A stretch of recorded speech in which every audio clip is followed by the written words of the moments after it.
ఇంకా ఎంత సాధిస్తారా ఇంటి పేరు అని ఎవరికి కావాలయ్యా నీ ఇంటి పేరు? పెళ్ళైనోడికి కావాలా ఇంటి పేరు? ఎవడం? పుష్ప అన్న మేనేజర్. నువ్వు? పుష్ప ఫ్రెండ్. నువ్వు? పుష్ప అన్న డ్రైవర్. నువ్వు? పుష్ప అన్న మనిషి. ఇదా ఎవరినైనా అడిగినా వాళ్ళ పేరు చెప్పుకో. పుష్ప మంచి అని చెప్పుకుంటారు. ఇదంతా ఎందుకయ్యా? ఈయనెవరు? పుష్పాలన్నా ఇది ఇది నా మొగడంటే. యో, పుష్ప అంటే పేరు కాదు, పుష్ప అంటే బ్రాండ్. ఇంకా ఎంత సాధిస్తారా ఇంటి పేరు అని ఎవరికి కావాలయ్యా నీ ఇంటి పేరు? పెళ్ళైనోడికి కావాలా ఇంటి పేరు?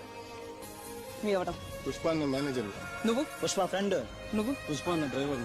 నువ్వు? పుష్ప అన్న మనిషి. ఇదా ఎవరినైనా అడిగినా